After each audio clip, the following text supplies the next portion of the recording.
If you're like me, you are pumped to see 2021 come. I think we all are.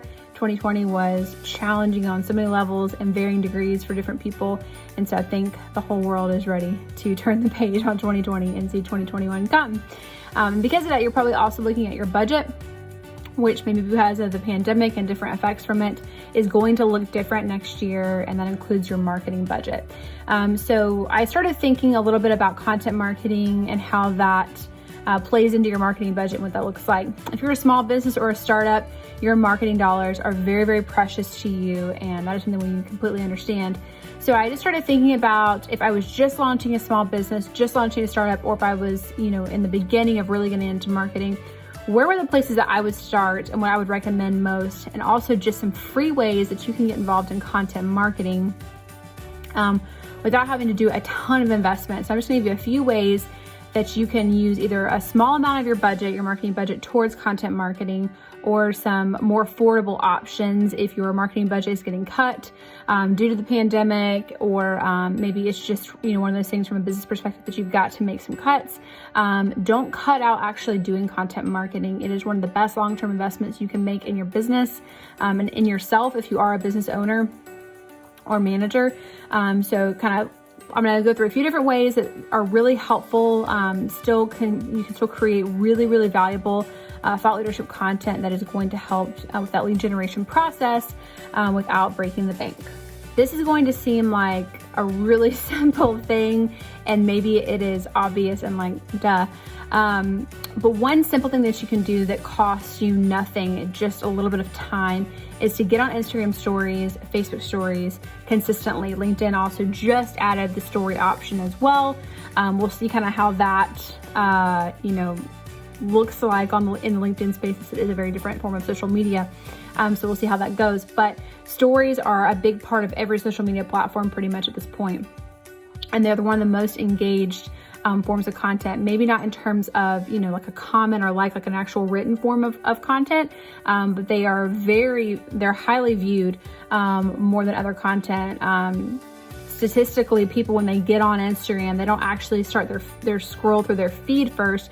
They do their scroll through their stories first, because this is more real life, tangible content that people are putting out, and it feels like you're engaged more on a real person-to-person level. So I would recommend, if you are able and you can commit to it, being on stories with your face or a member of your team, depending on your business structure, at least 3 times a week.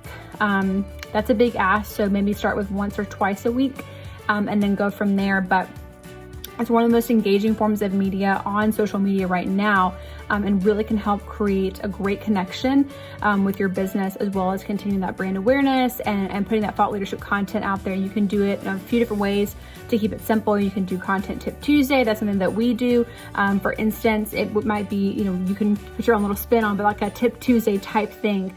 That's a great way to do it, just to give a little kind of snippet of thought leadership content, and then maybe, push to another larger lead magnet you have, or blog post, or a longer form piece of content that you can kind of push to from there. That's one example, doing behind the scenes work. Just, hey, this is what I'm working on today. What are you guys working on? Any kind of content that you can create that's going to feel more person and feel more like it's in person. People are craving that so much right now. There's tons of digital and virtual stuff right now, which has its place and is important in a lot of ways. But at the same time, we are human beings. We strive for human connection. We need it. We crave it. So stories is a great way to feed that, keep coming back and keep people coming back to your platform. The second thing I would really recommend are infographics. Infographics have gotten large traction on social media for several years, and they're continuing to be a really great form of thought leadership content. This might be a little bit of a place that you want to have a little bit of an expense if you are going to try to limit your marketing dollars, but having some kind of graphic design service or someone on board, or even a service like ours where that's included, which is at a more affordable price point, is very much worth it. To have nice infographics that you can include in blog posts, on social media, you can put in videos, whatever it is. It's a really, really, really worthy form of content to put out. We strive to put out at least one infographic or swipe through style a week. We're not perfect, but that is something that we personally shoot for, and is a great way to put out a ton of content in a really digestible form. People love infographics. This year, probably more than ever, you've seen them used like crazy from a health perspective, because it's quicker than reading a blog post, but you get about as much information just boiled down into a really easy form to kind of digest. So I would really recommend doing that. That's a small investment, but it can pay off in a really big way for you as far as your thought leadership content goes. The third one is blog posts, and this is nothing new. This is a tried and true, content marketing tactic.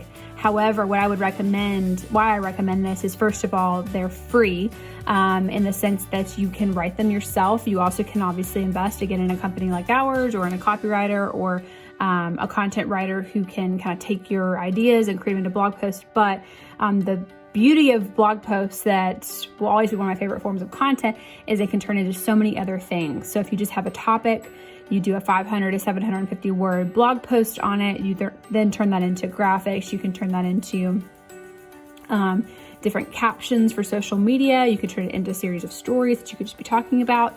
You could do a full video on it. There's so much you can do, and it doesn't cost you that much. Again, you can still tap into your graphic designer you already have that you're working on your infographics with. You could write the blog post yourself if you have the time. So there's a lot of ways that you can continue to tap into content marketing, like blog posts, without spending a ton of money, that are still going to be very effective in putting that thought leadership content out there, establishing some credibility, some authority, those sorts of things. And then when you're ready to spend some money, you have a larger budget to work with potentially. A great way to start would be to do some PPC and actually run some ads on your content that you've already created. So that's already done.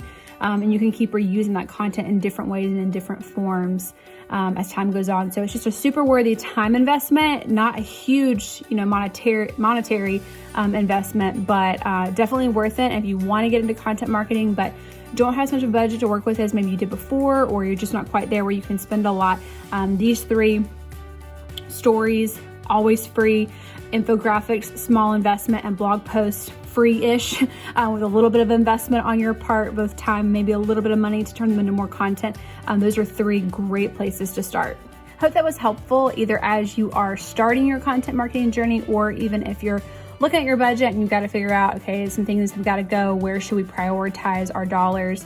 Hopefully these three items are good places for you to start and to focus on. If you have any questions around, what should I be doing on Instagram stories on a weekly basis, or what kind of infographics would be good for my brand, we would love to help. Just shoot us a DM or an email at info@breezycontent.com, and we will be happy to help.